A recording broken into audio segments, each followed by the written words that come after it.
Hello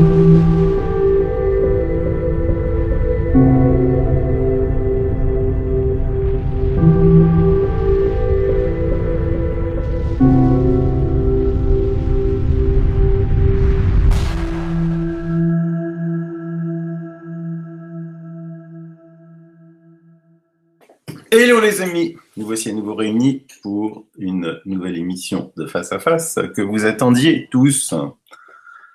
En effet, quand je vous avais demandé il y a quelques mois de cela sur mon groupe Facebook si vous vouliez que je vous fasse une émission sur la Lune et l'émission Apollo, j'ai été très surpris de l'enthousiasme suscité. Un peu comme aujourd'hui l'enthousiasme que crée encore dans les médias quand une sonde se pose sur la Lune. J'ai donc accepté de faire cette émission en me demandant bien qu'est-ce que j'allais bien pouvoir vous raconter, car tout a été décortiqué sur la Lune. Il y a d'un côté les chercheurs de vérité, qui ont analysé absolument tout, mais tout, et de l'autre, les débunkers professionnels, qui essayent de démonter les arguments de ces derniers pour protéger la maison NASA.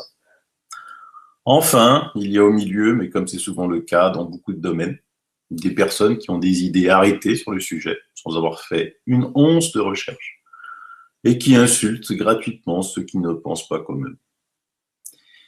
Mais le 20 juillet prochain, on va fêter le 50e anniversaire du premier pas de l'homme sur la Lune. Or, jamais un sujet n'a été aussi controversé. Il serait intéressant donc de savoir si c'est un canular, comment une telle mystification a pu tenir aussi longtemps. J'ai aussi constaté que la NASA dépensait des sommes folles pour défendre le fait que l'homme ait été sur la Lune. Pourquoi une agence gouvernementale aussi puissante que la NASA avait besoin de cela? Mais il faut bien comprendre une chose, c'est que la puissance de l'information est du côté officiel, car on enseigne cela à l'école, on le raconte dans les médias officiels. On touche à la puissance imposée de la pensée unique, qui formate les cerveaux, si bien sûr c'était un canular. Alors on va tous ensemble se replonger dans l'histoire, juste après la Seconde Guerre mondiale, qui avait vu, il est vrai, une avancée technologique des Allemands dans le domaine spatial, avec notamment le programme des fusées V2, premier objet à avoir dépassé une distance de 100 km, réalisé par Werner von Braun, passé ensuite aux États-Unis grâce à l'opération Paperclip et à la NASA. Petite parenthèse historique. À la fin de la Seconde Guerre mondiale, pour plus de 95% des personnes à qui on demandait grâce à quelle nation la guerre avait pu être remportée face aux nazis, la réponse était l'URSS. Aujourd'hui, on répondrait à 95% les États-Unis. On voit là déjà comment la désinformation peut changer le cours de l'histoire. Et justement, ce sont les soviétiques qui remportent les premiers succès dans le domaine spatial et prennent une avance considérable. C'est normal. Ils avaient déjà le père de l'astronautique moderne, Konstantin Tsiolkovsky, et son fameux disciple, Sergueï Korolev. Le 4 octobre 1957, l'Union soviétique est la première à placer en orbite le premier satellite Sputnik 1. Les dirigeants politiques du pays sont eux-mêmes surpris de l'incroyable retombée en termes d'image de ce lancement. Moins d'un mois plus tard, le 3 novembre 1957, les soviétiques envoyèrent la chienne Laika dans l'espace, qui mourut, hélas, très rapidement, le système de ventilation étant tombé en panne.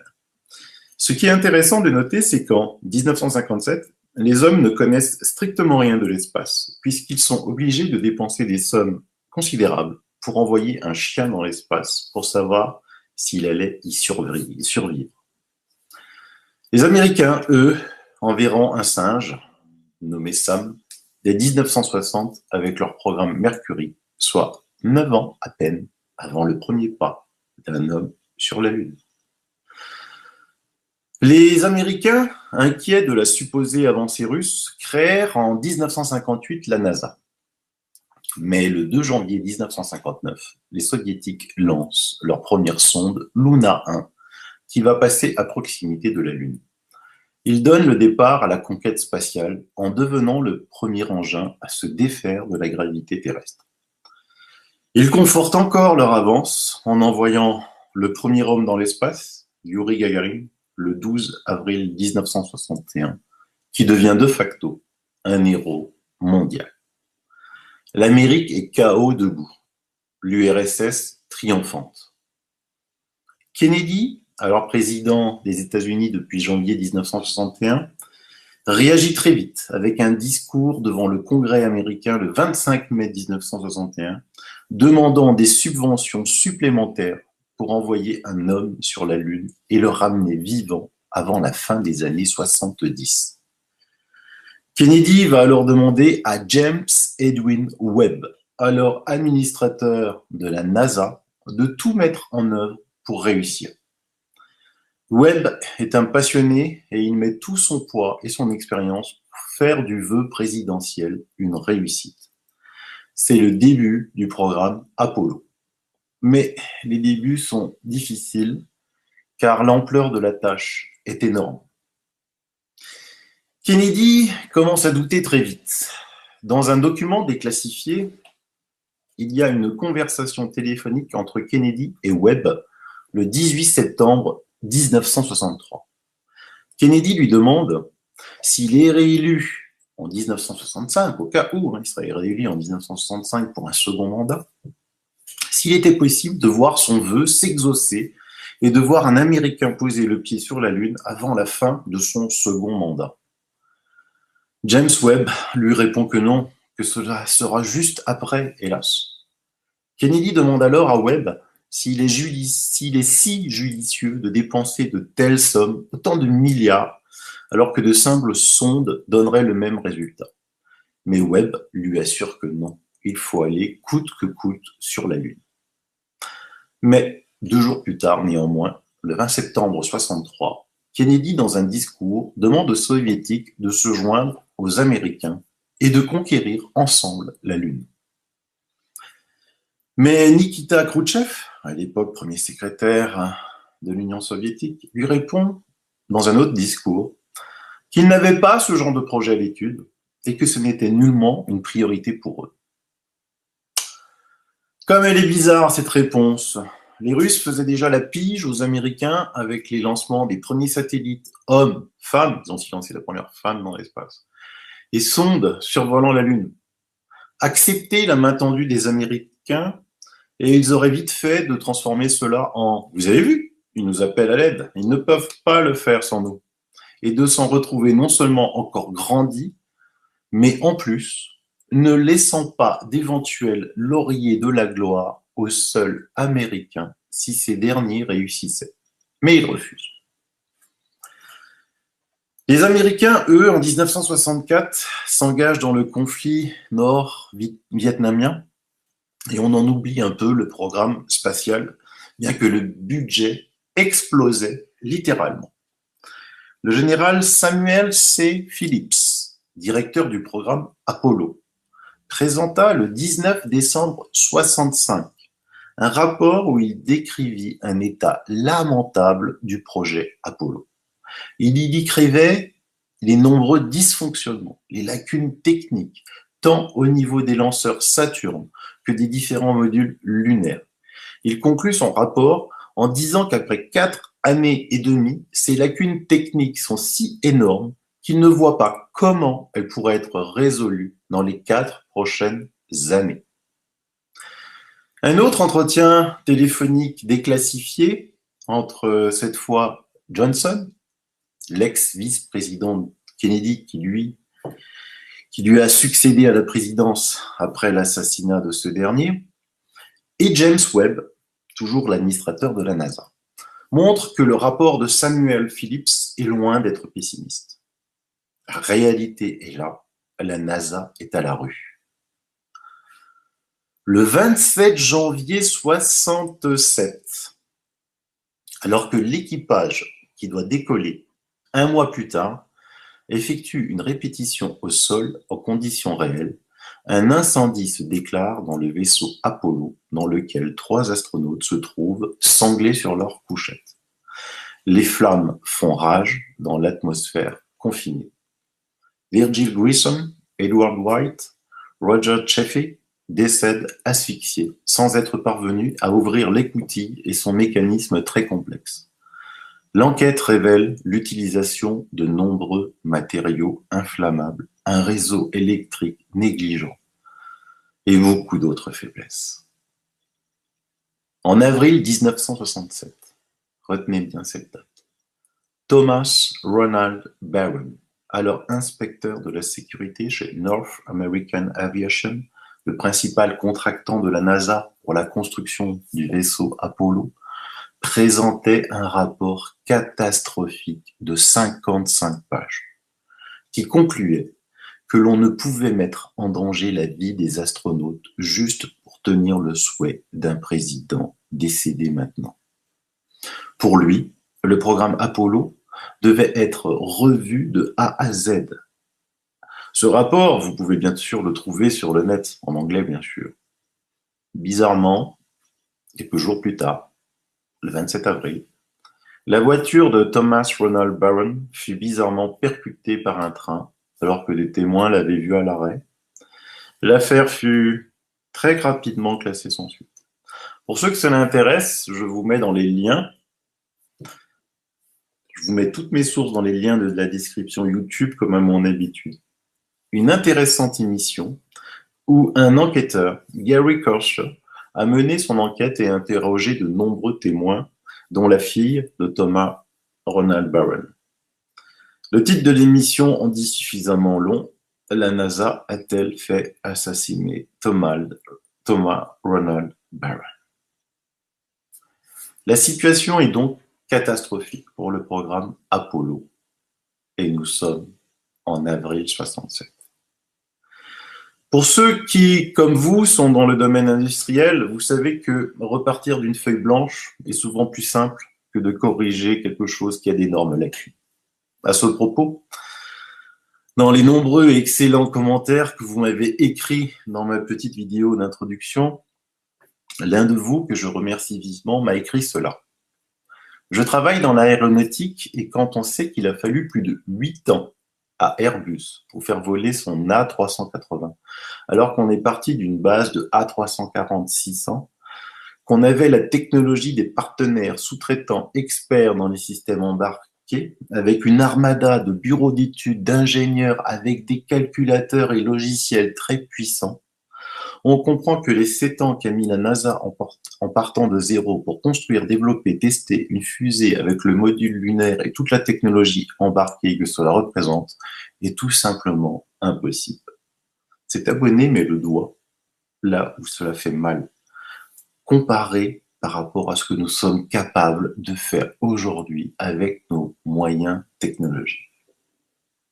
Alors, comment être passé dans une situation d'échec total, comme le rapport de Barron le stipule en avril 67, au premier pas de Neil Armstrong 27 petits mois plus tard? Le mystère est entier. Cet accident aurait dû causer au bas mot, en étant optimiste, une année de retard, mais sur un programme qui en possédait déjà, sur la date fatidique d'avant 70. Du reste, en mars 1967, James Webb, lui-même l'administrateur de la NASA, déclarait devant une commission parlementaire que les possibilités d'atteindre le but fixé, c'est-à-dire un Américain sur la Lune avant 1970, étaient nulles. Et de manière totalement inexpliquée, lui, le farouche défenseur du programme de sa vie depuis ses débuts, donna sa démission le 7 octobre 1968. Il fut précédé en cela par son second, Robert C. Simmons, qui donna sa démission en janvier 68. Peu de temps après la démission de Webb, l'astronaute vedette Walter Schirra donna aussi sa démission, même s'il ne quittera définitivement le corps des astronautes que le 1er juillet 69. Walter Schirra n'était pas n'importe quel astronaute. Il faisait déjà partie des projets Mercury et Gemini, ainsi que Apollo. Avec son expérience et son charisme, il aurait été sans aucun doute celui qui aurait été choisi pour être le premier homme sur la Lune. Pourquoi toutes ces démissions en rafale à quelques mois du but ultime? Se pourrait-il que, conscient qu'il n'y arriverait pas, une théorie alternative pour ne pas avoir à subir la honte de la nation se serait fait jour, et que ces hommes de conviction ne voulaient pas devenir des acteurs de cinéma et des menteurs. Il faut bien se remettre dans le contexte de l'époque. Les Américains sont matraqués par des films, des documentaires, des dessins animés, des revues, des bandes dessinées, des jouets à la gloire des astronautes qui allaient conquérir la Lune et mettre minables les affreux soviétiques. Sans parler des parcs Disney qui ouvraient des activités à la gloire de leurs futurs héros. À ce point, il est évident que si pour une raison X, on avait su ne pas pouvoir aller sur la Lune, ils auraient été tout de même été obligés de le faire croire. Du reste, comme un pied de nez à l'histoire, en 1977, sortait le film Capricorn One, où le monde entier est devant son poste de télé pour voir 3 astronautes partir pour la planète Mars, mais que l'on évacue sur le pas de tir pour les emmener dans une base secrète. On leur dit que le voyage est impossible et qu'ils tourneront en studio. Beau clin d'œil, non? Vous l'aurez compris, après l'alunissage en direct, le 20 juillet 69, les théories du complot vont exploser. Le premier à dégainer n'est pas n'importe qui. C'est Bill Kaysing. Il a travaillé comme rédacteur technique chez Rocketdyne, une division de North American Aviation où sont produits les moteurs des fusées Saturne V. Il écrira un livre en 1976, On n'est jamais allé sur la Lune. C'est une fourberie à 30 milliards de dollars. Des centaines d'autres vont lui emboîter le pas. Et de l'autre côté, des défenseurs aussi vont venir secourir la NASA. Avec l'arrivée d'Internet, c'est l'explosion. Et le Moon Hoax se propage. Moon Hoax, c'est le canular de la Lune. La NASA se défend et publie toutes les photos des missions Apollo, mais aussi différents DVD. On va donc entrer dans le vif du sujet et regarder les meilleures preuves que les uns et les autres ont pour convaincre de leur théorie. La première chose qui frappe l'esprit quand on pense à la Lune est « Mais pourquoi diable nous ne sommes jamais retournés sur la Lune ?» En 1969, alors que tout le monde, loin de là, n'avait pas de poste de télévision, un demi-milliard de personnes, sur un total, je le rappelle, en cette année de 3,6 milliards d'humains, étaient devant un écran noir et blanc de piètre qualité pour regarder cet événement extraordinaire. Imaginez aujourd'hui, imaginez 2 secondes, l'impact en 2019 qu'aurait par exemple l'alunissage en direct, en couleur, de Russes, Chinois, Japonais, Européens, avec une excellente qualité. Ça serait féerique. Une simple sonde, aujourd'hui, fait les unes. Bon, pas très longtemps, il est vrai, car on n'a vite plus aucune nouvelle. Mais imaginez les retombées positives, la fierté flattée de la nation qui retournerait en direct sur la Lune. Alors pourquoi ils ne le font pas? 2 arguments sont avancés. Le coût financier et que cela ne servirait à rien, on connaît tout de la Lune. Ce sont des arguments qui ne tiennent nullement la route. Vu qu'on continue à y envoyer des sondes, que l'on fait tous les jours des découvertes incroyables sur la Lune, et que l'argent se trouve surtout pour des pays tels que la Chine. De plus, si avec la technologie des années 60, on a envoyé des hommes sur la Lune, imaginez avec la nôtre aujourd'hui. Écoutez bien ce que je vais vous dire. Quand Neil Armstrong est mort, cela a incité 2 directeurs de recherche de Google à se replonger dans les archives de l'informatique. Sur leur blog Inside Search, ils ont procédé à un retour vers le futur en comparant l'incomparable, la puissance informatique d'hier et d'aujourd'hui. L'Apollo Guidance Computer, l'ordinateur de vol du module lunaire de 1969, exécutait les instructions à une vitesse de 40 kHz, soit 0,00004 GHz, à peu près 100 000 fois moins vite qu'un ordinateur portable d'aujourd'hui que vous avez chez vous à la maison. Au sol, la NASA avait accès aux ordinateurs les plus performants de l'époque, 5 unités centrales IBM 360-75. Les 2 ingénieurs comparent cette puissance informatique à celle d'aujourd'hui, et le constat est surprenant pour les non-avertis. La puissance du temps de calcul nécessitée par une recherche Google à l'heure actuelle correspond à celle nécessaire à l'ensemble du programme spatial Apollo qui a duré 11 ans et a lancé 17 missions. En d'autres termes, quand on entre une requête simple sur le moteur de recherche le plus utilisé au monde, on met en mouvement la même quantité de puissance informatique qui a permis d'envoyer Neil Armstrong sur la Lune, en quelques millisecondes seulement. C'est ce que j'avais fait devant vous dans ma vidéo de présentation. C'est devenu tellement banal pour tout le monde, maintenant, hélas. Mais c'est juste hallucinant quand vous y pensez 2 secondes. En tapant Moon Hoax, canular de la Lune donc, Google m'a trouvé 13 800 000 résultats en 0,35 secondes.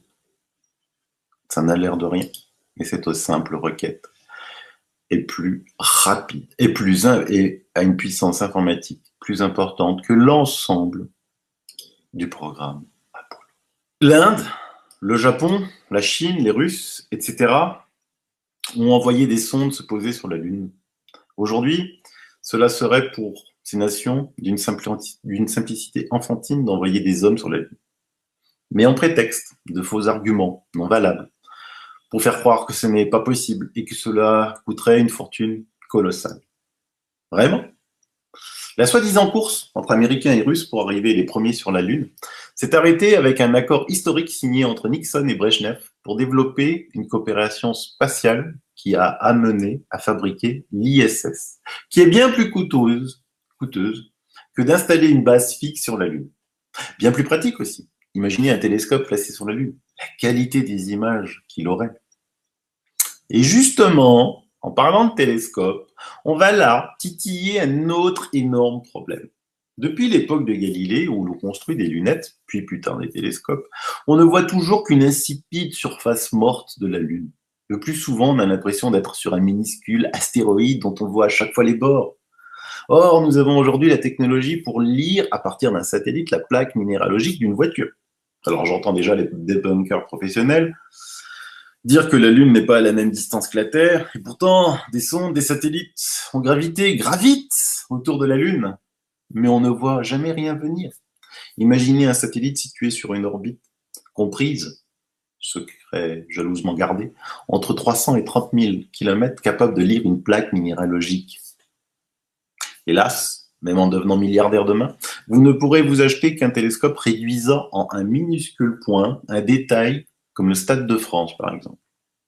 Imaginez ce qu'on a pu voir de la Lune, par exemple, du télescope du Mont Palomar, doté d'un miroir de 5 mètres, entré en fonction en 1948.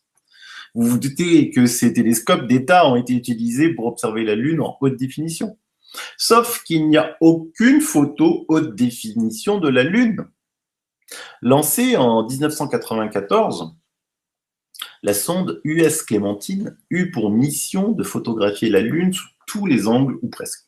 Chacun s'attendait à une qualité sans commune mesure avec celle des sondes Lunar Orbiter envoyées 30 ans auparavant.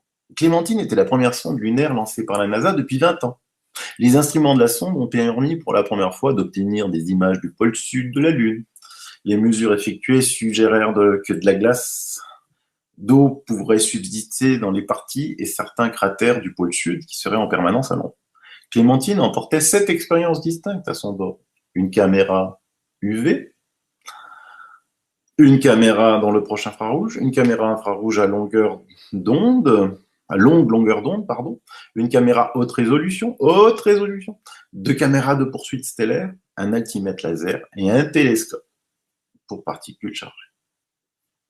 Quelle ne fut pas la déception au vu de la consternante et médiocrité des images, toujours en noir et blanc.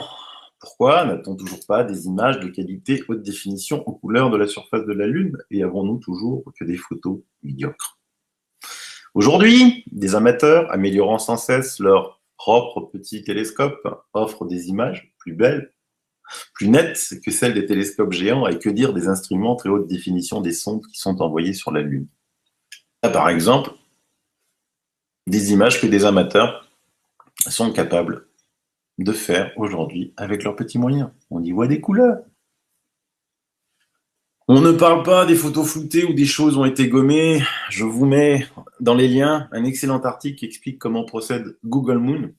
Justement, il suit des images de la sonde Clémentine. Je vous mettrai aussi 2 chaînes YouTube qui scrutent la Lune, dont une, franchement, est exceptionnelle et j'adore. Y aller sur la Lune avec une base fixe, est-ce vraiment, comme pour l'ISS, dépenser l'argent par les fenêtres?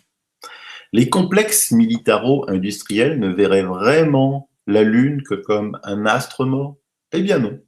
Tout le monde sait, et cela depuis longtemps, avec l'analyse des roches lunaires, et évidemment je reviendrai sur celle-ci plus tard, hein, que la Lune possède des milliards de tonnes de ressources naturelles. L'une d'elles est tout particulièrement convoitée. Son nom, l'hélium-3, un élément extrêmement rare sur Terre, mais présent en abondance sur le sol lunaire. Cet isotope a la particularité d'être le carburant idéal pour la fusion nucléaire. Un processus qui consiste à assembler 2 noyaux atomiques légers pour produire des quantités considérables d'énergie sans déchets radioactifs. Le robot lunaire chinois Yutu-2, arrivé jeudi 3 janvier 2019 à bord de l'atterrisseur Change 4, a commencé à inspecter la face cachée du satellite de la Terre. Officiellement, il va collecter des données sur la topographie et la composition du sol durant 1 ou 2 mois avant de rendre l'âme. Mais à en croire le South China Morning Post, un journal hongkongais, le véritable objectif de la mission Change 4 est de déterminer la quantité exacte d'hélium-3 présent sur la Lune et surtout où le trouver. Ce supercarburant est une denrée si rare sur Terre que son prix au kilo dépasse aujourd'hui le million de dollars. Je vous rappelle que le prix d'un kilo d'or est de 37 000 euros. Quand on voit ce que l'homme est capable de faire pour s'approprier de l'or, imaginez de l'hélium-3 à 1 million de dollars le kilo. Et ce n'est pas la seule ressource exploitable sur la Lune. On y trouve également de nombreux métaux précieux. Cérium, terbium, samarium, scandium, gadolinium, lantane, etc., etc. En fait, il y en a à peu près 15 métaux ultra précieux que l'on appelle des terres rares. Ils sont présents dans tous nos appareils électroniques, smartphones, tablettes, téléviseurs, PC, etc. Et jusque dans les billets de banque. Mais les gisements connus et exploitables sont très limités sur notre planète, de 110 à 150 millions de tonnes seulement, et les prix explosent. Et quelqu'un réussirait à me faire croire qu'avec ces gisements à portée de main, alors que l'homme, avec des moyens rudimentaires, a mis le pied sur la Lune en 1969, en 2019, alors que les ressources sur Terre s'épuisent, aucun pays, aucune multinationale, aucun complexe militaro-industriel n'aurait l'idée incroyable d'aller les exploiter sur la Lune, et que l'on penserait juste comme le fait SpaceX, faire du tourisme spatial. Je rappelle que SpaceX, si vous avez des sous, vous emmène faire le tour de la Lune dans 4 petites années. Le premier à avoir acheté son billet est un milliardaire japonais qui partira avec plusieurs artistes. Diantre. Il devient donc si facile, même sans avoir de formation d'astronaute, d'aller faire le tour de la Lune. Mais s'y poser poserait d'énormes problèmes. Alors évidemment, ces considérations n'expliquent nullement si l'homme a été ou non sur la Lune en 1969. Mais c'est juste pour vous expliquer que la Lune est loin d'être un astre mort uniquement rempli de poussière et de cailloux, car c'est hélas souvent ce que l'on nous présente pour expliquer pourquoi l'homme n'y serait jamais retourné. Astre mort est la réponse qui revient le plus si on interroge le kidam moyen sur ce qu'il pense de la Lune. Or, il est loin d'être mort. On observe depuis l'invention des premières lunettes des faits étranges sur cet astre, notamment de vives lumières que personne de sérieux ne conteste, mais que personne ne sait expliquer, même si des explications ubuesques, style réflexion de la lumière du soleil sur des poussières. Bah voyons. Ces phénomènes lunaires transitoires, appelés LTP, sont très connus et surtout présents dans de nombreux cratères de la Lune. Et ce, bien avant les missions Apollo. Or, justement, ces cratères sont connus. Pourquoi aucune sonde ne les survole pas en nous envoyant des images? Pourquoi les missions Apollo se sont tenues très loin des cratères dont justement ces flashs lumineux sont observés depuis très longtemps? Mais c'est le sujet d'une autre nouvelle émission sur la Lune concernant bien d'autres mystères connus depuis le début du siècle, mais que l'on nous cache intentionnellement, comme la présence d'une légère atmosphère sur la Lune. Bien que récemment, on vient de dire que la Terre, l'atmosphère de la Terre va jusqu'à sur la Lune. Est-ce que l'on prépare le public? On voit même sur certaines images des nuages. C'est une photo que j'avais déjà présentée dans ma vidéo d'introduction. Qui dit nuage dit eau et air. Bah justement, on a découvert de l'eau sur la Lune. Hein. J'ai lu tous vos commentaires de ma vidéo d'introduction, punaise. Comme je vous l'ai dit, j'ai la chance d'avoir un public de passionnés et d'experts. J'ai aussi lu tous les arguments les plus diffusés. J'ai été très étonné de découvrir des bunkers officiels travaillant pour la NASA, dont un très célèbre en Italie, qui va faire des conférences pour aller démonter des arguments de ceux qui pensent que les missions Apollo sont un pur subterfuge. Pourquoi fait-il cela? Qui le paye? Car ce n'est pas ces conférences devant 10-15 personnes qui vont le faire. Pourquoi la NASA elle-même se sent obligée sur son site de donner des preuves des alunissages? C'est assez curieux, je dois dire. Alors on va commencer par les arguments des débunkers officiels. L'un de ceux-là de dire que les missions Apollo ont rapporté des kilos, voire des centaines de kilos de pierres lunaires, donc c'est QFD, qu'ils sont allés sur la Lune. Cela pourrait être un argument, effectivement, mettant échec et mat les théories conspirationnistes. D'ailleurs, pourquoi conspirationniste? Pourquoi on est un conspirationniste si on ne croit pas à quelque chose que l'on nous dit? Je ne conspire rien, quoi, on constate, c'est tout. Hein. Il est extrêmement intéressant à analyser.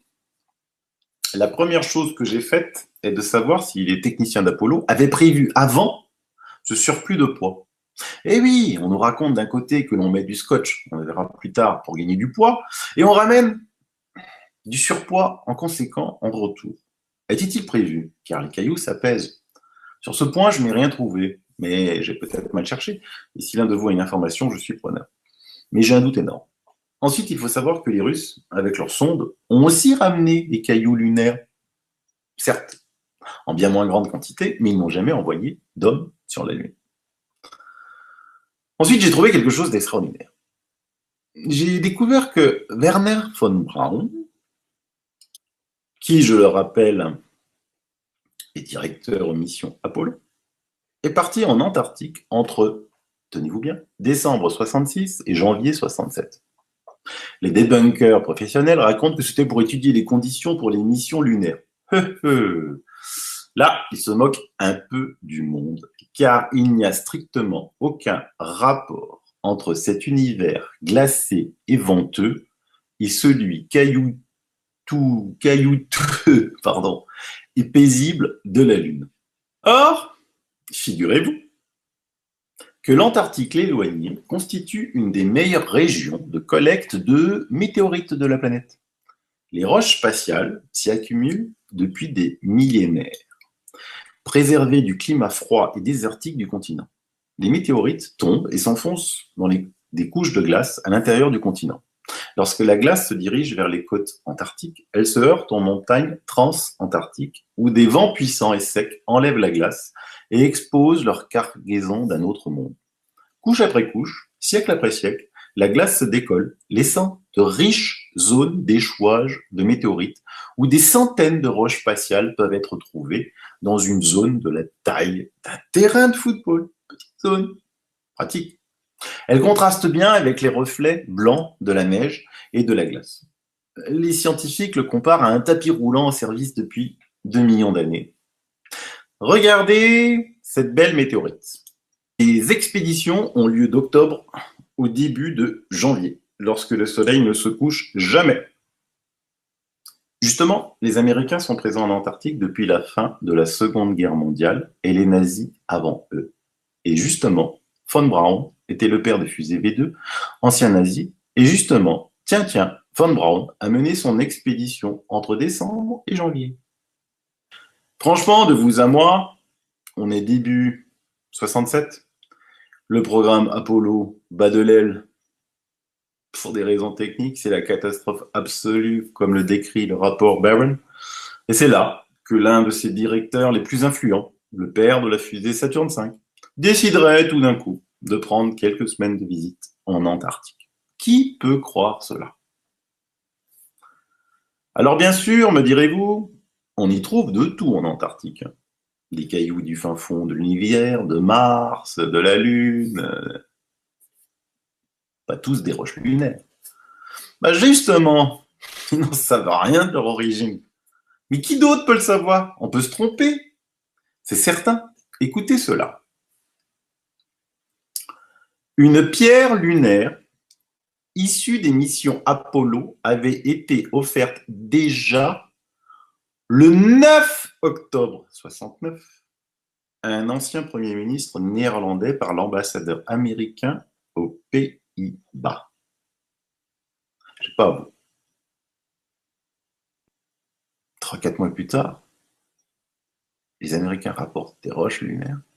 Ils en offrent. Très généreux de leur part. Mais c'est pas le tout. Le cadeau constituait un souvenir du voyage sur la Lune, réalisé en 69 par les Américains. Ce n'est qu'en 1991, lorsque son propriétaire, Wilhelm Dries, est décédé, que le musée a pu conserver la pierre. Pour le musée, il s'agissait d'un objet historique de grande valeur. Il a été immédiatement assuré pour 500 000 $. Mais des doutes ont été émis quant à la provenance réelle du caillou, un expert invoquant que jamais la NASA ne se serait dessaisie d'un tel objet et surtout si rapidement. Suite à des expertises approfondies, il s'est avéré que les doutes étaient justifiés. Les autorités du musée ont en effet déclaré que cette pierre ne venait pas de la Lune. Elle ne serait qu'un morceau de bois pétrifié qui ne vaudrait pas plus de 70 $ d'après les spécialistes. Il est à noter que dès le début des années 70, les États-Unis ont offert des roches lunaires à plus d'une centaine de pays. Comme c'est étonnant d'être si généreux. Cela ressemble à une opération marketing de grande envergure. Je vous mets évidemment tous ces liens dans les descriptifs YouTube pour ceux qui veulent aller lire les articles et tout. Moi, ce que je peux vous dire, c'est qu'il y avait de belles forêts en Antarctique, mais cela, c'est encore un autre sujet. Et que de prime abord, une pierre ressemble à une autre. Je suis certain que si tous les pays du monde se mettaient à analyser le cadeau reçu des Américains, on aurait certes des pierres lunaires, mais aussi, comme pour ce musée, bien des surprises. Du reste, on découvre des pierres lunaires similaires à celles de la Lune, mais venant de notre bonne vieille planète. Alors attention, c'est très difficile à prononcer. La tranquillitite est un minerai qui doit son nom à l'endroit où il a été trouvé en 69, la mer de la Tranquillité, une plaine située sur la Lune.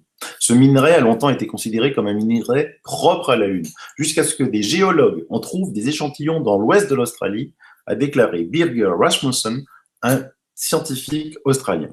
Il n'avait jamais été découvert dans d'autres échantillons terrestres depuis plus de 40 ans, a déclaré à l'AFP le scientifique de la Curtin University à Perth. Les échantillons de la Lune étaient considérés comme extrêmement précieux, ont été soumis à quantité d'examens très détaillés, alors qu'on en avait sous notre nez depuis toujours. On en a toujours eu sur Terre, ils ne sont pas juste venus de la Lune, a souligné le scientifique qui a publié ses recherches dans la publication Geology. Là aussi, je vous mets le lien si ça vous intéresse. Bon, les pierres lunaires, l'argument est caduc, voire neutre, au mieux. Le deuxième argument qui pourrait sembler massue pour les débunkers est la pose d'un rétroréflecteur sur la Lune par les missions Apollo. Hélas, en pointant un rayon laser, cela revient, rétroréflecteur ou pas. Ça, c'est vraiment l'argument du pauvre. D'abord, dès le début des années 60, les Américains envoyaient des rayons laser en recevant son écho sans rétroréflecteur. Ensuite, les Russes, avec leurs sondes, en ont aussi laissé sur place. D'ailleurs, il y a un article, je crois que j'ai lu, mystérieusement, ils en avaient laissé un avec un robot, ils ont réussi à réactiver le robot 40 ans plus tard. Je n'ai pas encore tout lu. Franchement, c'est un non-problème qui va convaincre aucun des deux camps. Par contre, j'ai trouvé une petite pépite de chaîne française YouTube qui va vous détailler cette affaire de rétroréflecteur qui ne me passionne guère, mais il y a aussi bien d'autres sujets. Ensuite, il reste des arguments du type « Comment les 400 000 personnes travaillant pour la NASA auraient pu garder ce secret sans fuite ?» Ah lol, ça c'est encore un argument, mais sans aucune valeur. Comme si on avait besoin de mettre au courant tout le monde. Il faut déjà savoir que le programme Apollo, effectivement, a bien concerné 400 000 personnes, mais réparties sur 20 000 sociétés différentes, 20 000 sociétés, sur l'ensemble du territoire. Ces sociétés représentent plus de 90% du programme Apollo. Et là aussi se pose une question extraordinaire. Nous n'avions pas, comme de nos jours, de supercalculateurs pour tester en informatique toutes sortes de composants. On comprend qu'avec une telle infrastructure décentralisée, il y a eu tant de problèmes. Comment tout se serait réglé d'un coup de baguette magique en 1 an et demi? Impossible. On assemble des choses qui viennent de tout le pays, de 20 000 sociétés différentes. Si certains d'entre vous travaillent dans de grosses sociétés, lesquels d'entre vous savent me dire s'ils connaissent tout de leur entreprise, ses holdings, ses placements, ce qui se dit lors de tous les conseils d'administration? Restons donc sérieux 2 secondes. Si la NASA avait fait un canular de ses missions lunaires, seule une infime partie de personnes aurait eu besoin d'être informées. L'autre argument qui revient souvent est pourquoi les Russes n'ont rien dit? Pourquoi faire? N'avaient-ils pas mieux à gagner à ce terme, monnayant leur silence? Surtout s'ils étaient convaincus de ne pouvoir aller sur la Lune. Du reste, hypothèse toute personnelle, peut-être que les Américains avaient déjà aussi une monnaie d'échange. Honnêtement, j'ai beau lire tous les arguments des débunkers, aucun n'est à même de prouver quoi que ce soit. Alors qu'une fois de plus, il serait si simple de braquer une caméra espion d'un satellite, d'une sonde avec des haute résolution qui gravitent autour de la Lune, ou des grands télescopes sur Terre pour mettre fin à ce débat en nous montrant dans les détails les sites d'alunissage, les rovers laissés sur place, mais ils ne le font pas, à part nous montrer des traces de roues qu'un adolescent maîtrisant Photoshop pourrait réaliser en quelques minutes. On a la technologie pour lire des plaques minéralogiques, mais on ne l'aurait pas pour nous montrer un rover. Par contre, les preuves que les Américains n'y sont jamais allés sont si énormes, si incroyablement détaillées que je ne pourrais pas les traiter, sinon il me faudrait une émission de 24 heures. Je vais donc juste en traiter quelques-unes, mais pas aussi détaillées de ce que vous pourrez trouver sur les blogs d'experts, parce qu'il y a vraiment des experts. Je ne vais pas vous parler des ceintures de Van Allen, car c'est un sujet si complexe qu'il mérite à lui seul une émission. Alors vous voyez, les ceintures de Van Allen, c'est des ceintures qui nous protègent, qui sont tout autour de la Terre. Des rayonnements très néfastes du cosmos. Et vous voyez que dans l'orbite basse de la Terre, il y a un vide, là où il y a par exemple, soi-disant, l'ISS. Et c'est James Van Allen qui, en 1958, grâce à des compteurs Geiger embarqués dans les satellites Explorer 1 et 3, qui a pu mesurer leur extrême dangerosité. Il faut juste savoir que c'était un problème avant les missions Apollo, pas du tout un problème pendant, et à nouveau un problème de nos jours. Ce n'est juste pas un problème pour les débunkers professionnels qui jouent les fanfarons mais qui ne savent rien. Pour résumer, je ne vois pas comment les Russes et Américains ont d'abord envoyé un animal dans notre orbite basse sans radiation pour voir si tout allait bien, et d'envoyer directement des hommes traverser ces ceintures que les compteurs Geiger de Van Allen disaient hautement radioactives, tellement radioactives que le curseur explosait littéralement, c'est-à-dire qu'il n'arrivait plus à détecter la radioactivité, il revenait à 0, et qu'on a envoyé donc directement des hommes sans test, traverser ces ceintures. Les débunkers racontent des histoires à dormir debout, d'inclinaison à 30 degrés pour les traverser. Et surtout, les tableaux analytiques de la NASA nous montrent que les astronautes n'ont pris de doses inférieures que s'ils avaient passé une radiographie. Là, on touche là du doigt le mensonge, quand dans le même temps, leurs propres astronautes et ingénieurs en 2019 nous expliquent que ces ceintures sont un véritable problème. On va regarder une petite vidéo ensemble. How do we ensure the presence of humans in space? Well, that's a great question. The plan that NASA has is to build a rocket called SLS, which is a heavy lift rocket.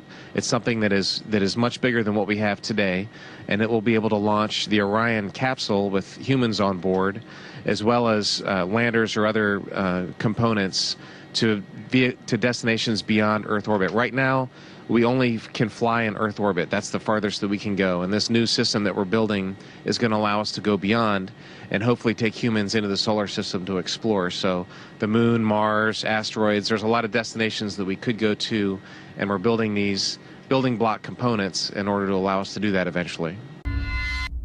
As we get further away from Earth, we'll pass through the Van Allen belts, an area of dangerous radiation. Radiation like this could harm the guidance systems, onboard computers, or other electronics on Orion. Naturally, we have to pass through this danger zone twice, once up and once back. But Orion has protection. Shielding will be put to the test as the vehicle cuts through the waves of radiation. Sensors aboard will record radiation levels for scientists to study.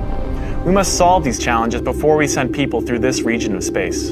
On voit bien donc que c'est un gros problème. C'est un problème pour les astronautes, c'est un problème pour les ingénieurs.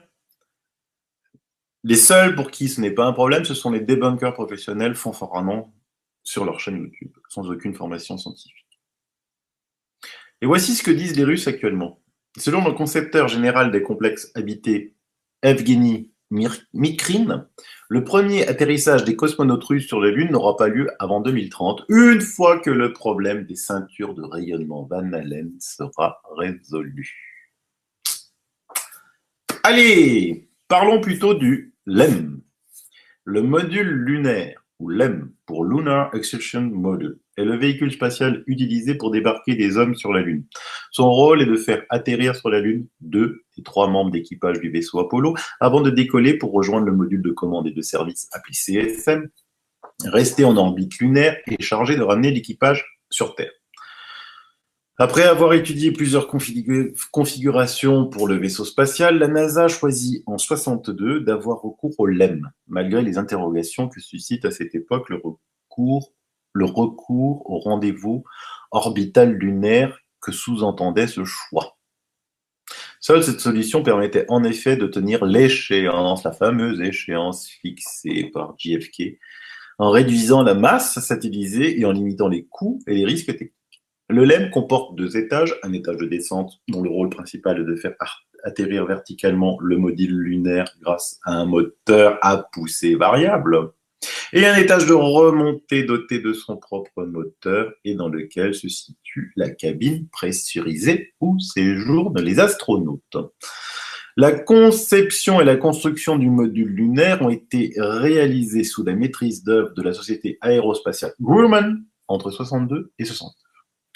Il y a des sites très pointus qui expliquent l'impossibilité du LEM. Mais ils utilisent un tel jargon si technique que même moi je m'y perds. Du reste, les soviétiques ne mettaient pas en cause le fait de pouvoir aller sur la Lune. C'était assez simple, même pour eux. Mais d'en repartir, ils ne savaient pas comment en repartir, car il y avait de nombreux paramètres à prendre en compte, l'extraordinaire précision nécessaire lors de la poussée, parce qu'il n'y a pas de pas de tir, hein. Alors, des fois, on a des lemmes qui sont posés comme ça, mais le truc, il va tout droit. C'est bizarre. Du timing pour rejoindre le module de commande. Bah, si on rate, c'est fini. Hein. Le module de commande, on ne repart plus sur Terre. On file dans l'espace. Son arrimage au module de commande et la quantité de carburant et d'oxygène nécessaire à la mission. Eux qui avaient tant d'avance se sont fait mettre minables par les Américains. Beaucoup, vous l'aurez compris, dénoncent les capacités de ce LEM à repartir de la Lune.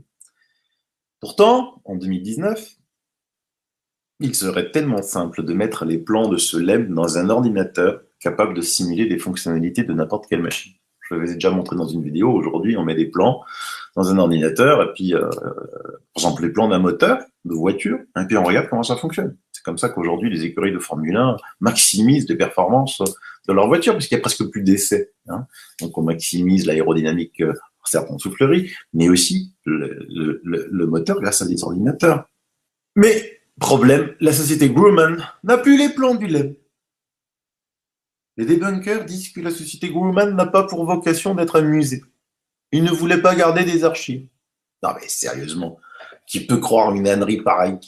Imaginez-vous 2 minutes patron d'une société qui a conçu et fabriqué l'unique machine à avoir posé des hommes sur la Lune en les faisant repartir. Vous allez vraiment jeter ces archives alors qu'elles font la fierté, la notoriété de votre entreprise?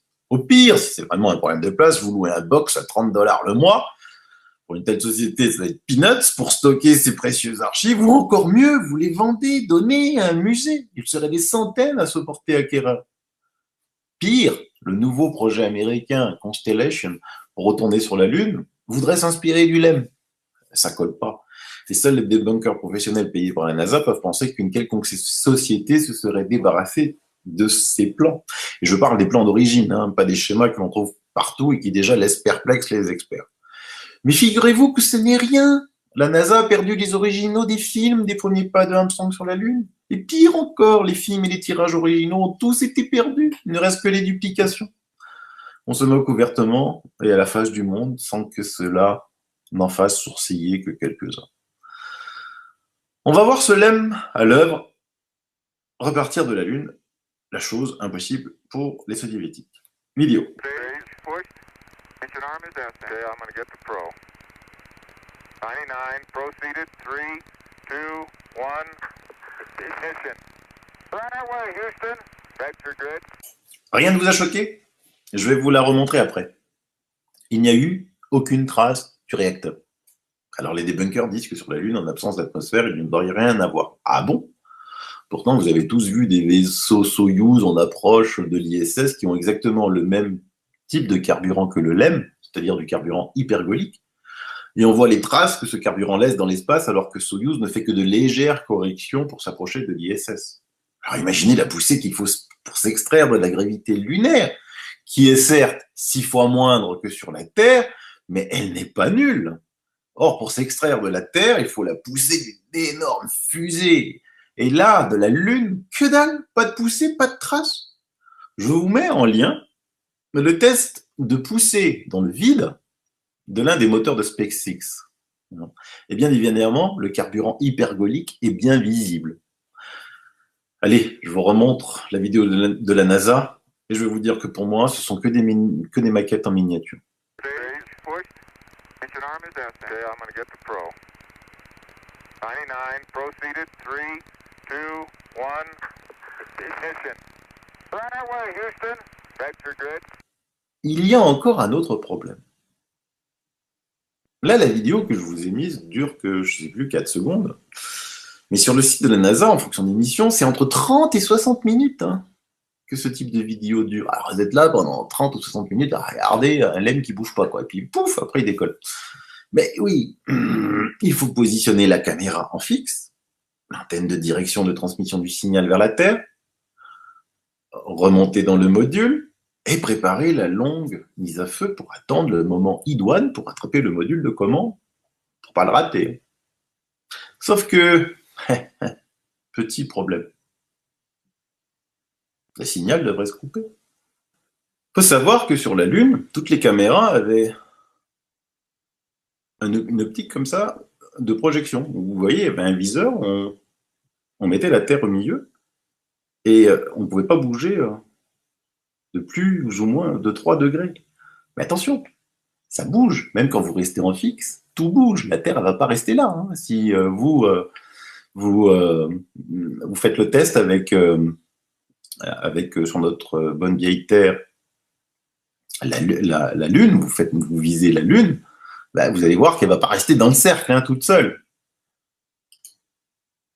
Et donc, ce signal ne peut pas rester, ne peut pas aboutir sur Terre.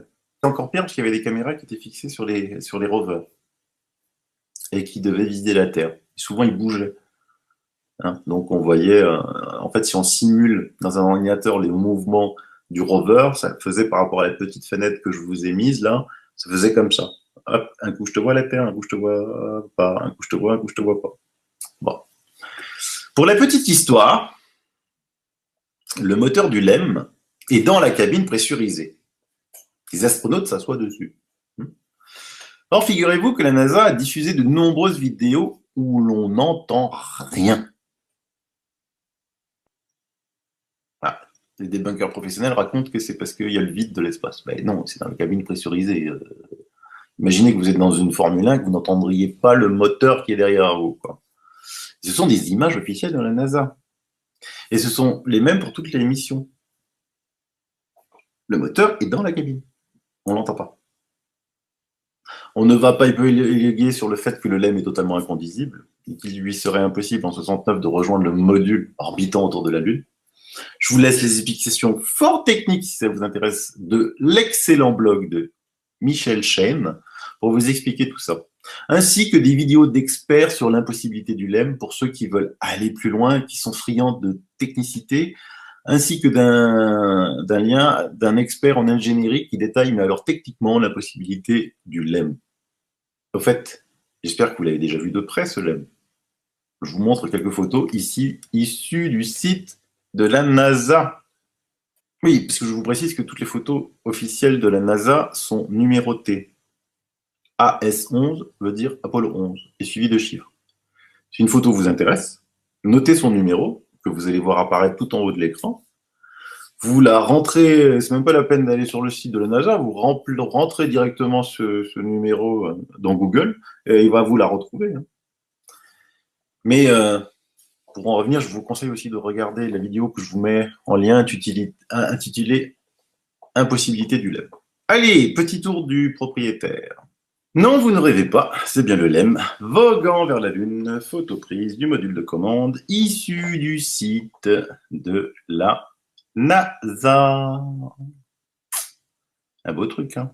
Je sais pas à quoi ça me fait penser, moi, un dessin animé, Brick et Broc, mais bon, je ne retrouve pas le nom, donc ça sert à rien. On va le voir poser sur la Lune. Le voici posé sur la Lune, des milliards de dollars à dépenser pour se retrouver avec des milliers de bouts de scotch. Et oui, le LEM a coûté 2,2 milliards de dollars de l'époque, ce qui équivaudrait en dollars d'aujourd'hui à, tenez-vous bien, 22 milliards de dollars. Et là, c'est un zoom. On a toujours les photos, hein, tout en haut. Vous voyez, vous lisez AS11 40, enfin AS11-40-5922 zoom. Ça veut dire que c'est le zoom de la photo 5922 que vous pouvez retrouver partout. Alors avec celle-ci, nous allons aborder un autre sujet très intéressant. Pour se poser sur la Lune, ce LEM a dû activer son moteur en rétropoussé pour ne pas s'écraser. Ce LEM fait tout de même près de 14 tonnes. Même si la gravité lunaire n'est pas la même que sur la Terre, elle n'est pas nulle. Elle n'est que 6 fois inférieure. Les astronautes ont tous décrit un paysage lunaire fort en poussière. Du reste, on voit souvent leur combinaison vite noircie par celle-ci. Or, regardez ce mystère extraordinaire. Sous le LEM, à quelques centimètres du moteur qui a opéré la rétropoussée, on ne voit rien. Imaginez 2 secondes pour ceux qui ont un souffleur de jardin, ce que cela donnerait. Là, c'est nickel. Pire, on va y regarder de plus près. Alors, on a beau y regarder de plus près, il n'y a strictement rien. Pas une trace. Et là, c'était un moteur de grosse poussée quand même, parce que rappelez-vous que ça pèse 14 tonnes, hein, donc ça ne peut pas s'écraser comme ça. Hein. Alors maintenant, on va regarder les pieds de plus près. Regardez ces pieds comme ils sont. Nickel. Il n'y a pas une trace de poussière dessus, alors que le moteur a dû souffler de la poussière partout. Il a été soumis à un déluge de poussière, mais lui, il n'a rien, pas une trace. De plus, tous les astronautes racontent qu'il y a une couche de poussière lunaire de 15 cm. Et malgré les 14 tonnes du LEM, on dirait qu'il fait une empreinte aussi profonde que les pas des astronautes. C'est quand même très étonnant. Je l'ai juste doucement posé. Regardez, d'ailleurs, vous avez l'avant du pied, elle ne touche même pas le sol, et juste l'arrière. C'est juste extraordinaire. Elle pèse juste 14 tonnes. Quoi. Alors, juste pour bien comprendre de quoi on parle, quand on parle de poussière lunaire, hein, parce que on va se dire, mais attends, qu'est-ce que c'est? Voilà, on parle de ça. Hein, vous voyez, la combinaison, là, elle était blanche, elle est grise maintenant. Observez bien aussi la caméra, retenez-la en tête, hein, là où elle est fixée. On va en parler un peu plus tard. On voit aussi le bout de l'antenne au-dessus de son sac à dos. Là. Retenez ça aussi. Je vous en mets encore une pour la route. Hein. Mais regardez-moi cette affaire. Regardez les panneaux, la tôle, ça a été posé. Voilà. Bon, je vous laisse vous faire votre idée vous-même, hein, de toute façon. Vous êtes de grands abonnés, de grands auditeurs. Et encore une autre. Hein. Alors sur celle-ci, c'est la photo de Monsieur Propre. On voit bien sous le réacteur que rien n'a bougé et le pied est parfaitement propre. Pourtant, il est gros le réacteur, hein, comme vous pouvez le constater. Les débunkers professionnels, pour expliquer ce phénomène, se moquent du monde en disant que les moteurs ont été coupés avant. Ce qui, non seulement d'un point de vue uniquement de la science physique, est une ineptie, mais en plus un mensonge grossier, car on entend très bien dans les audios de la NASA que le moteur est coupé juste au moment où les pieds touchent le sol, ce qui est normal. Sinon, il s'écraserait. C'est quand même 14 tonnes une fois de plus, je vous le rappelle. Vous avez apprécié ces belles photos? Personne ne pense à qui les a prises? Ah bah si, les astronautes. Eh bien moi je dis chapeau, franchement. C'est vrai photographe. Avec un appareil photo fixé, comme je vous l'avais montré tout à l'heure, sur leur combinaison, ils sont doués. Alors, la NASA dit qu'il y a eu plein de déchets qui n'ont gardé que les bonnes photos. Ah, ça c'est très très très intéressant. On va commencer par un peu de technique. Vous connaissez tous l'échelle de puissance des rayonnements. Vous avez les ondes radio, les micro-ondes, l'infrarouge, l'ultraviolet, les rayons X, les rayons gamma. Et donc on voit que les rayons cosmiques sont bien plus puissants que tout ce qui existe sur Terre. Et sur Terre, les plus puissants dans notre vie quotidienne, hein, je parle là, sont les rayons X que l'on connaît si l'on doit passer une radio, mais aussi si on doit passer dans des portiques de sécurité. Du reste, il est très intéressant de lire une étude de juin 2000, éditée par le Centre d'études atomiques, le CEA, quand même, pas n'importe qui, français de Saclay, et que je vous mets en lien, intitulé « Radiation cosmique, danger de l'espace ». Il relate que le 16 avril 1972, Apollo 16 s'envolait pour la Lune, puis quelques mois plus tard, en décembre, Apollo 17.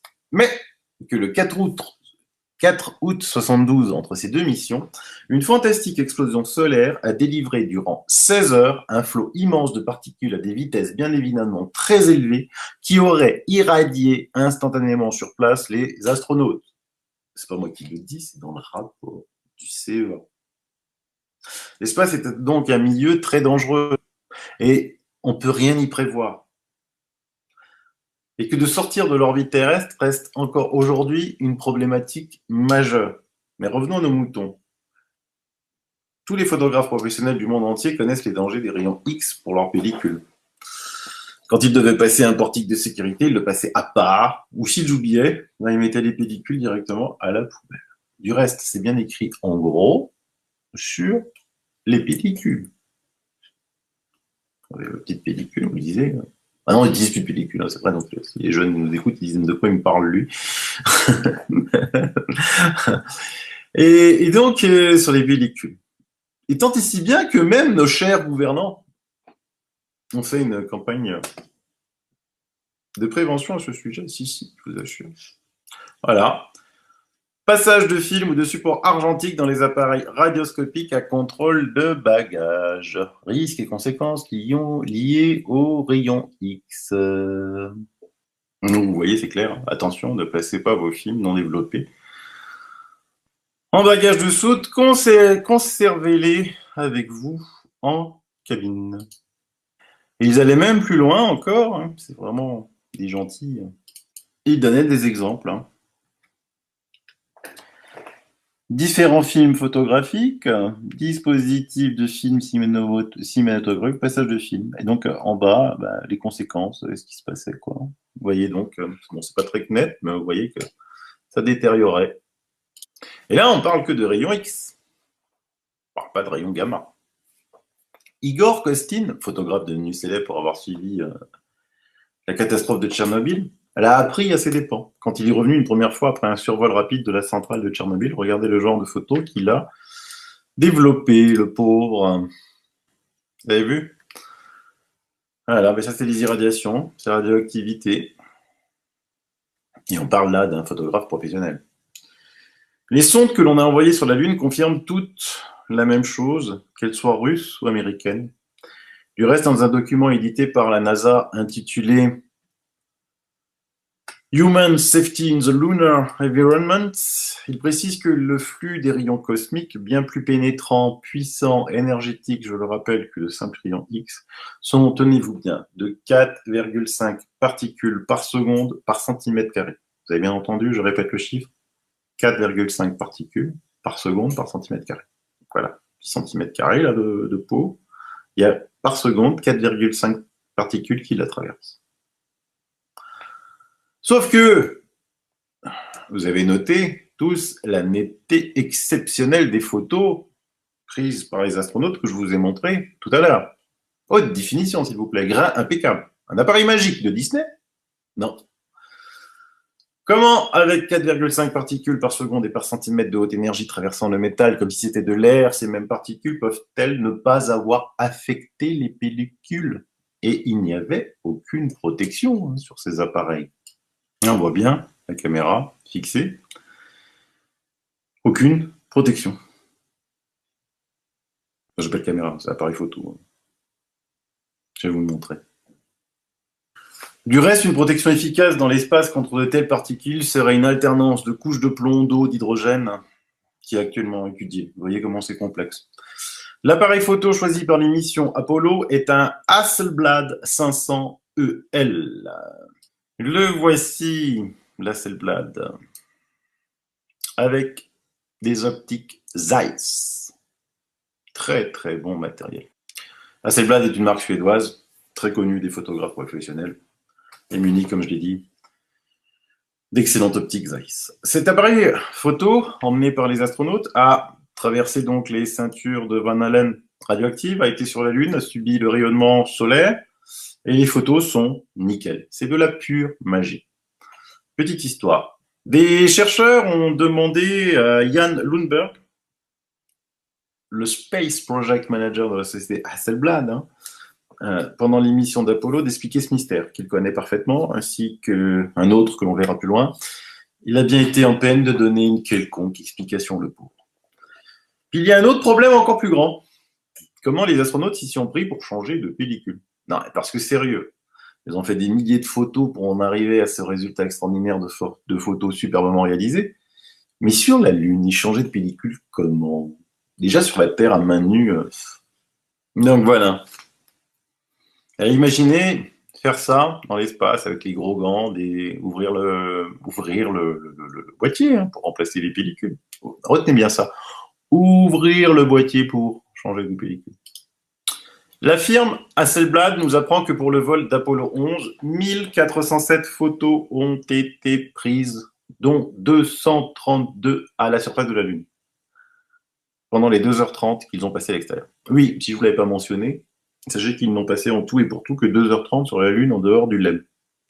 Mais ils n'ont pas fait que prendre des photos, Ils ont aussi pris des photos qu'on appelle stéréoscopiques, des films, se sont baladés, ont récolté des roches lunaires, inspecté le LEM pour voir si tout va bien, etc. Après les calculs des experts, ça ne colle pas en temps. Il est impossible de faire tout ce qu'ils ont fait en 2h30. Et en plus, 232 photos, dont la majorité sont d'une qualité exceptionnelle. Et ce n'est pas encore le pire. Bah oui, je sais, je me répète. Et connaissez-vous les températures à la surface de la Lune? 114 degrés au soleil, moins 186 degrés à l'ombre. On ne va pas discuter ici si les combinaisons des astronautes étaient capables de supporter de telles températures, car, comme je vous l'avais dit, on ne peut pas pouvoir traiter tous les sujets. Mais focalisons-nous sur les pellicules. Soit elles fondent dans l'appareil, soit elles cassent. Gelées. Les photographes professionnels ont tous confirmé qu'ils ont toujours été dans la possibilité de travailler en extérieur quand les températures commençaient à avoisiner les moins 40 degrés, car les pellicules cassaient. Alors j'entends déjà les débunkers professionnels décréter qu'il n'y a pas d'atmosphère sur la Lune, ce qui est approuvé vu les captures d'images avec nuages, donc RO, mais concédons-leur cela 2 secondes. Dans ce cas, s'il n'y a pas d'air, on est dans le vide. Effectivement, le ressenti des températures n'est pas le même, mais dans ce cas aussi, l'appareil photo n'étant pas pressurisé, Toute sa mécanique de précision volerait en éclats. Voici l'intérieur du Hasselblad. Comment voulez-vous que ces pièces puissent tenir ensemble dans le vide? S'il n'y a pas de vide, comment voulez-vous que ces pièces puissent fonctionner avec moins 180 degrés? Pensez tout de même pas que l'appareil d'aussi grande qualité soit-il puisse être à 100% étanche au vide d'air. Donc soit il casse, lui, soit les pellicules fondent ou gèlent instantanément. Ce n'est, hélas, pas discutable. Mais ce n'est pas encore le pire. Et comme vous l'avez vu, les appareils étaient nullement protégés, comme vous l'avez vu dans la photo tout à l'heure. Et oui, lol, je sais que c'est pas encore le pire. Les photographes professionnels ont analysé les photos et ils ont tous relevé des anomalies d'ombre et de lumière. La NASA a oublié dans les années 60 qu'une profession allait devenir célèbre, les photographes professionnels.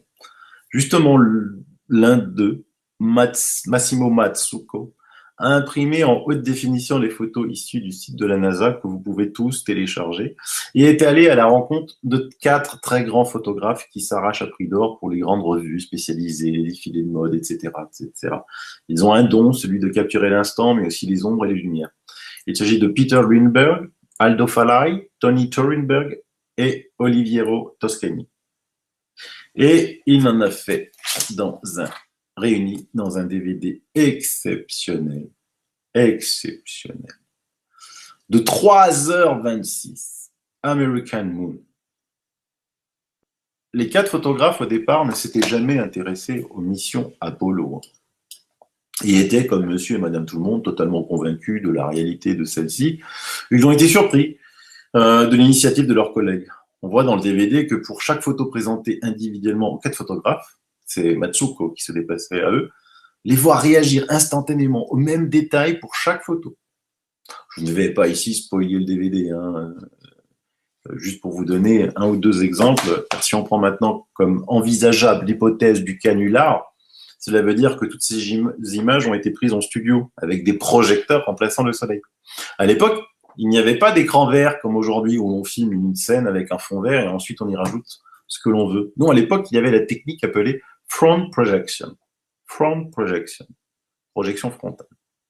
Technique portée à son paroxysme à l'époque par Stanley Kubrick et son fabuleux film 2001, l'Odyssée de l'espace, sorti, devinez quand, dans les salles, en 1968. Et plus gros succès du box-office dans la foulée. Kubrick avait deviné quoi? Réuni une imposante équipe de 25 spécialistes des effets spéciaux, dont Harry Lange et Frederick Ordway, tous deux issus de l'industrie spatiale, anciens conseillers de la NASA. Ils avaient aussi 35 décorateurs de plateau, 70 autres techniciens. Le tournage débute le 29 décembre 65 et pour la première fois, Kubrick interdit le plateau aux journalistes. Artistiquement, 2001, Odyssée de l'espace est une révolution. Kubrick n'est pas partisan du papier mâché ou du carton. Il souhaite que les décors de son film soient techniquement réalisables dans le futur qu'il présente. Il a utilisé pour la première fois des ordinateurs et la projection frontale, front projection, mais aussi le motion control. Il fut le premier, qui consiste à contrôler la caméra et ses déplacements par l'intermédiaire d'ordinateurs. Il travaille avec des objectifs Zeiss, vous savez, les mêmes que celui de l'Hasselblad, développé pour la NASA. L'ensemble des éléments scénaristiques et des décors firent l'objet d'une attention toute particulière et plusieurs scientifiques ainsi que des experts en matière d'exploration spatiale coopérèrent. L'avant-première eut lieu en avril 68. Voilà les faits. Il n'y a rien de secret. Au cas où les débunkers professionnels voudraient venir radoter, je n'ai pris ces informations que dans leur Bible à eux, Wikipédia, et vous pouvez les trouver. Je vous mets dans les liens une petite vidéo de 3 minutes pour vous expliquer ce qu'est la front projection, projection frontale. Le but de ce que je viens de vous raconter n'est pas de vous dire que Stanley Kubrick, comme beaucoup de rumeurs le disent, a tourné en studio pour la NASA, les alunissages des missions Apollo. Mais juste pour vous dire que si cela pourrait être une possibilité assez facile en 69, vu que le film 2001 d'Odyssée de l'espace est sorti en avril 68. Et que ce film est bien plus complexe à faire que ce que les Américains ont fait sur la Lune. Ce que je trouve moins étonnant, c'est l'équipe qui a réussi à réunir Stanley Kubrick autour de lui. Car avant ce film, il n'était pas catalogué comme expert en trucage. Or, comment ce réalisateur a réussi d'un coup de baguette magique à non seulement avoir le meilleur de la technologie de l'époque, mais à s'entourer de spécialistes, de scientifiques issus de la NASA? Il n'est pas évident pour un œil non expert de déceler les images issues de la projection frontale, mais pour un œil expert, elles ont tout un point commun. Une ligne de crête où le décor réel est devant et le faux décor derrière. Et toutes les missions Apollo, toutes les photos de toutes les missions Apollo ont cette séparation, quelles que soient les images tournées. Je vous mets 3 petits exemples. Voilà ce qu'on appelle front projection. Voilà un autre exemple. Et voilà le dernier exemple. En regardant la petite vidéo de 4 minutes que je vous mets en lien, vous allez mieux comprendre. Alors, me direz-vous, oui, mais il faut un décor. Bah, cela tombe bien, car ça aussi, ce n'est pas un secret. La NASA avait construit des décors gigantesques, cartographiés au millimètre la Lune. N'oubliez pas qu'ils avaient envoyé de nombreuses sondes avant l'émission Apollo.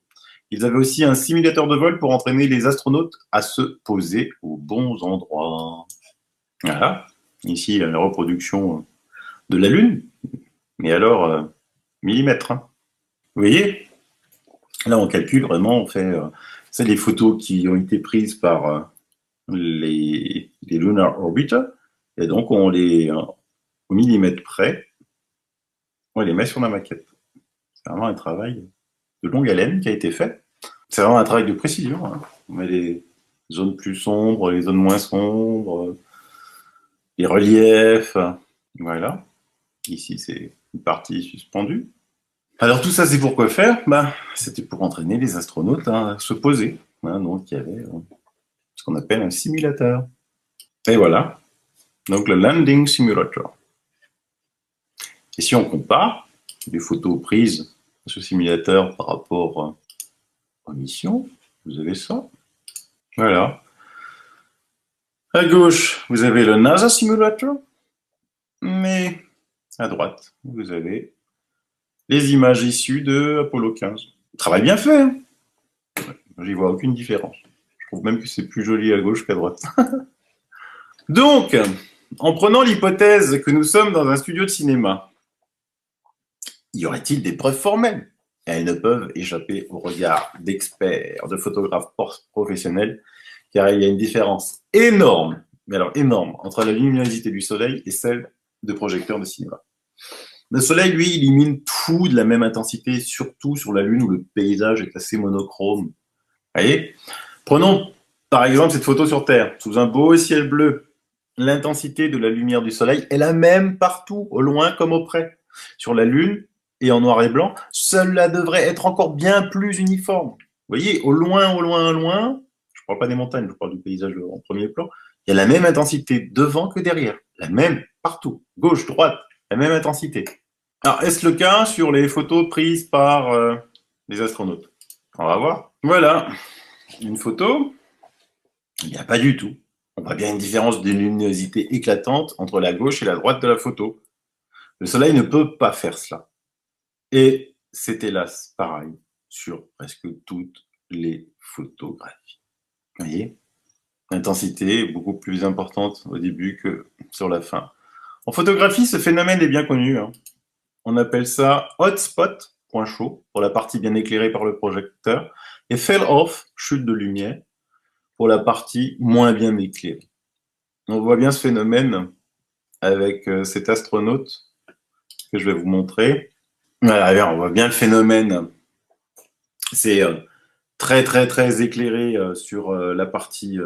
alors pour nous, pour l'astronaute, sur la partie, sa partie gauche, à lui, hein, si on se met à la place de l'astronaute, sur sa partie gauche, c'est très éclairé, beaucoup moins éclairé à l'avant. Et le pire, c'est que si on va zoomer sur son casque, en zoomant sur son casque, et bien là, en zoomant sur son casque, alors là, on le voit beaucoup, ce phénomène de hotspot et de fall-off à l'envers. Le soleil ne peut pas faire cela. Ça, c'est impossible. Montrez ces photos à des photographes un peu pros que vous connaissez, ils vous diront exactement la même chose. Mais ce n'est pas tout.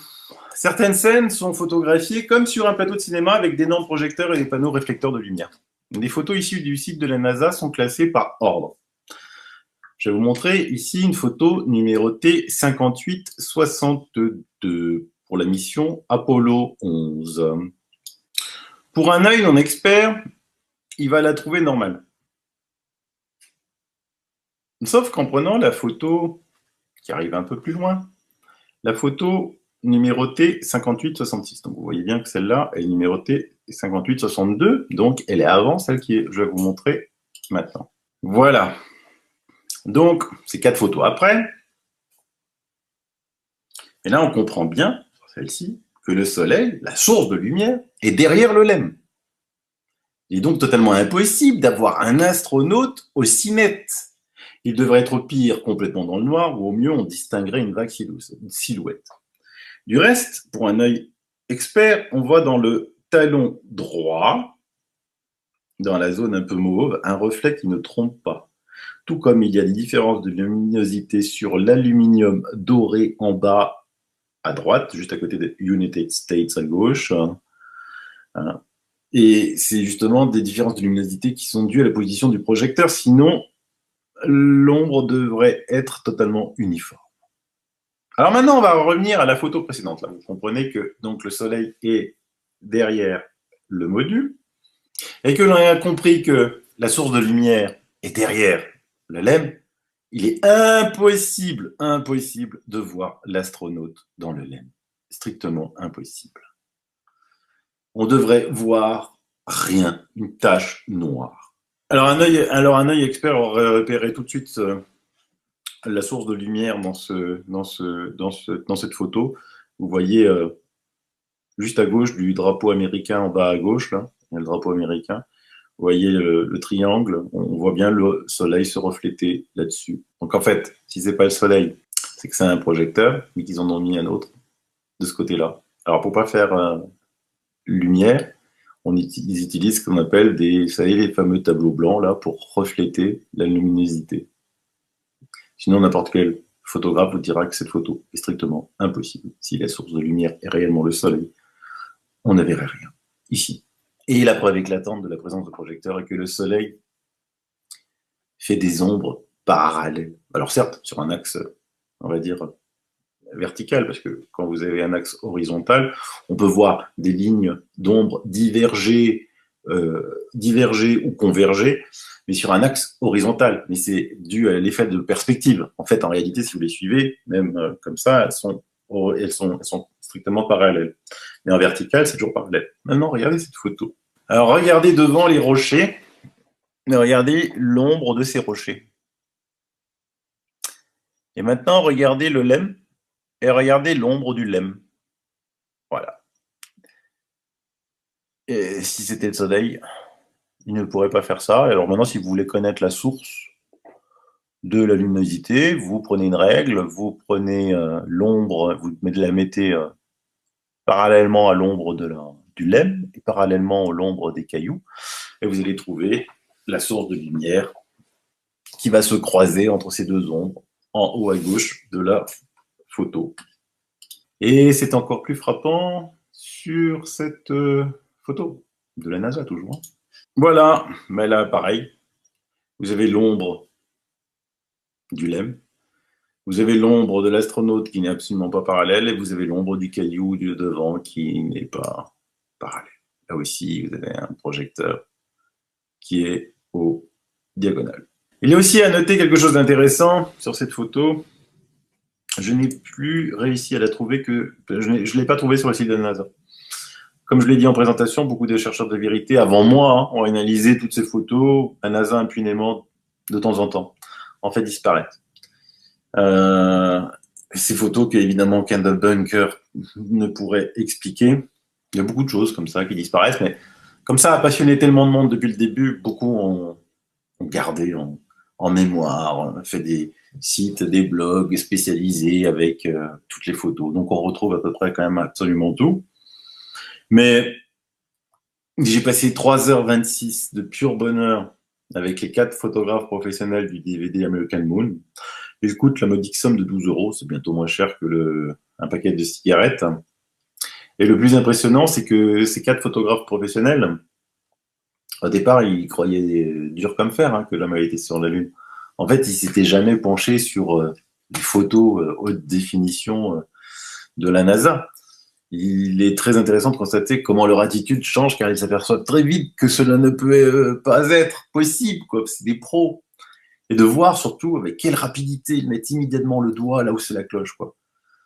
Et tout, c'est bien évidemment aux mêmes endroits. Franchement, je vous conseille, hein, c'est en français, je pense qu'on peut le trouver en français. C'est un pur bonheur à regarder, parce qu'il y a plein d'autres. 3h26, 3h26 de pur bonheur. Et sur la pochette, en gros, le résumé de ce que disent les quatre photographes. Alors, Olivier Toscani résume les photos de la Lune. S'il m'avait demandé, je les aurais bien mieux faites. Tony Turenberg, ces photos sur la Lune sont techniquement impossibles. Aldo Falai, celui qui a réalisé les photos sur la Lune, est incomplet, incompétent. Et Peter Lindbergh résume, c'est celui qui était le plus touché par le fait de ne plus devoir croire à ça. Il dit, je ne sais pas si nous sommes allés sur la Lune, mais ces photos sont fausses à 100%. On rebondit du reste sur cette dernière citation. Se pourrait-il, comme certains le pensent, qu'ils sont allés sur la Lune et que ces scènes ont été tournées en studio? Le souci est que l'on voit ces énormités sur toutes les missions Apollo et qu'il y avait un direct. Donc, si le direct était exact, les photos correspondent au millimètre près. Cela aurait alors demandé des jours, des mois pour faire coïncider le direct aux photos. Parce que depuis 50 ans, tout a été analysé par les chercheurs de vérité.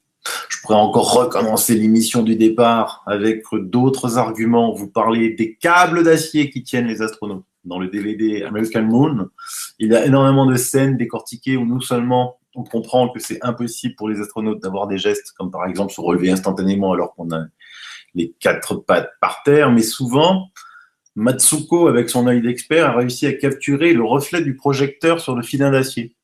Les astronautes avaient donc, comme je vous l'avais montré déjà, une petite antenne de transmission sur leur dos qui fait effectivement un vif reflet quand la source de lumière la frappe.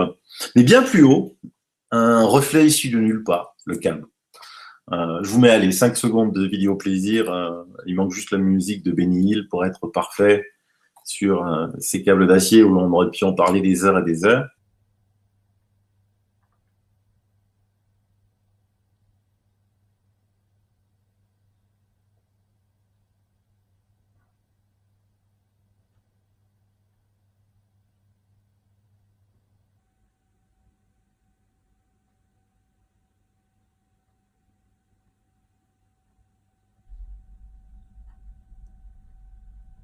J'aurais aussi pu vous parler des échanges entre Houston et les astronautes. Je suppose que vous regardez tous de temps en temps des émissions en direct, quand par exemple on interviewe en direct d'un plateau, une télé, une personne éloignée géographiquement.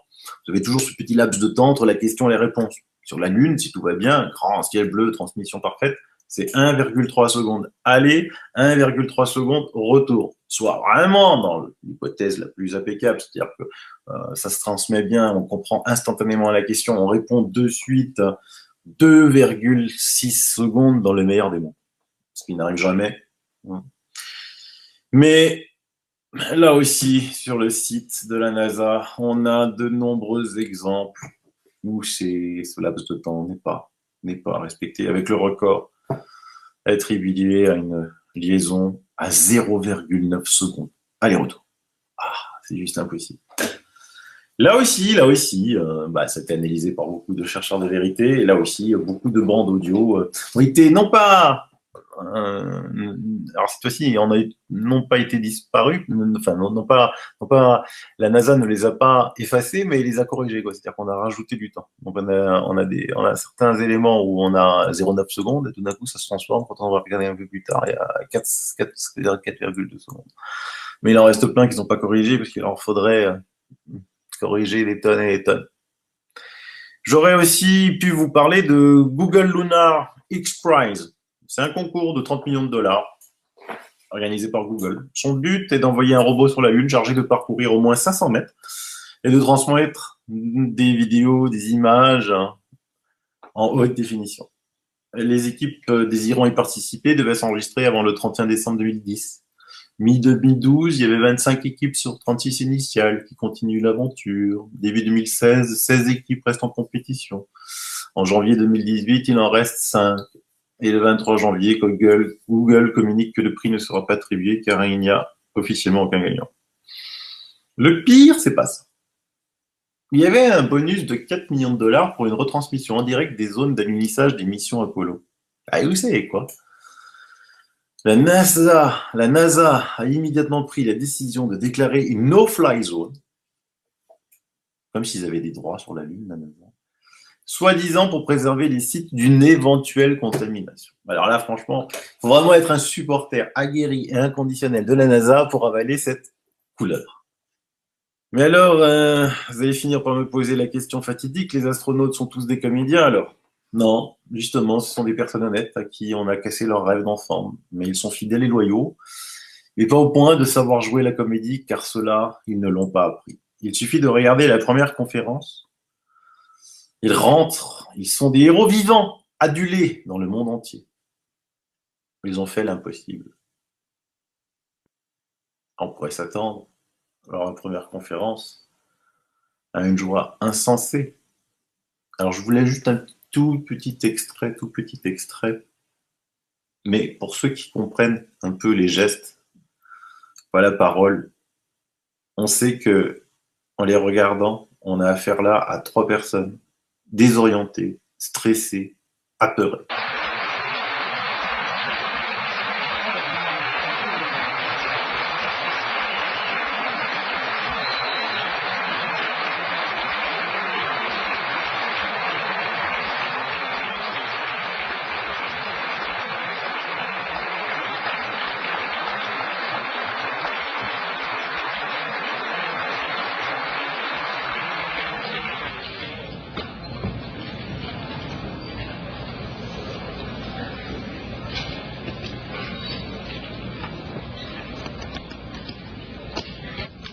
Ladies and gentlemen, welcome to the Mayan Spacecraft Center. This is the Apollo 11 press conference. The format today will consist of a 45-minute presentation by the Apollo 11 crew, followed by question and answers. At this time, I'd like to introduce the Apollo 11 crew, astronauts Neil Armstrong, Michael Collins, Edwin Aldrin. Neil?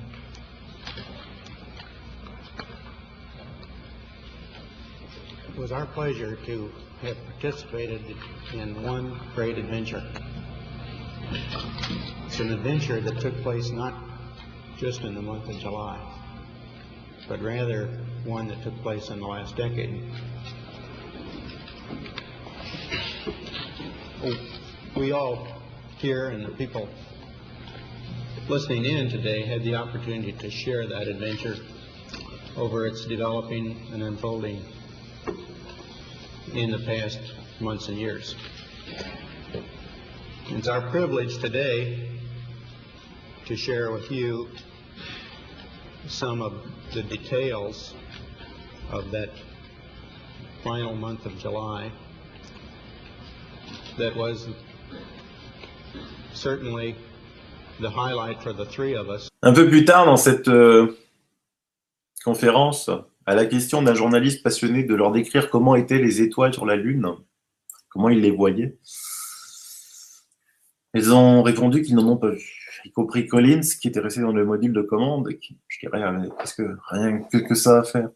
Alors que tous les astronautes des missions Gemini précédentes, mais évidemment dans l'orbite terrestre, racontaient qu'ils passaient des heures à observer les étoiles et que c'était un spectacle inégalé sur Terre. Jim Lovell, par exemple. Tout auréolé de gloire, il décide, tenez-vous bien, de quitter la NASA. Neil Armstrong disparaît vivre à la campagne et décide de ne plus accorder d'interview. Il refuse de se rendre à toutes les cérémonies en l'honneur du programme Apollo, y compris celle du 40e anniversaire. Buzz Aldrin sombre dans l'alcool et la drogue. En février 1973, il accorde une interview à Paris Match où il dit « On nous croit des héros, mais la Lune nous a brisés ». Vous savez tous aussi qu'ils ont été pourchassés par le fameux Bart Sibrel, qui n'a jamais réussi à leur faire jurer sur la Bible qu'ils avaient été sur la Lune. Et pour un Américain, jurer sur la Bible, c'est faire un parjure. Voilà, l'émission est terminée. J'espère qu'elle vous a plu. J'ai essayé de synthétiser. Une fois de plus, j'ai rien inventé. Je voulais juste rajouter une dernière photo pour conclure. Le problème monumental avec celle-ci, c'est que moi, avec un appareil photo sans aucun zoom, c'est à peu près la taille que j'obtiendrais de la Lune en la prenant de la Terre. Une petite Lune en plus, hein, pas une grosse Lune. Sauf que ce n'est pas la Lune, c'est notre bonne vieille Terre. Et notre bonne vieille Terre, elle est 6 fois plus grosse. Imaginez-vous la prochaine fois que vous regarderez la Lune, que si c'était la Terre, elle devait être 6 fois plus grosse. Il y a quand même une sacrée différence, non? En fait, les astronautes auraient dû retransmettre ce type de proportion. Voilà ce qu'auraient dû montrer les missions Apollo si elles avaient été sur la Lune. Sur cette belle image, je vous laisse, je vous embrasse. Partagez si vous avez aimé, publiez. Il serait temps que ce canular cesse avant que nous soyons matraqués en juillet prochain pour les festivités à la gloire de la NASA et des astronautes du 50e anniversaire de ce mensonge planétaire.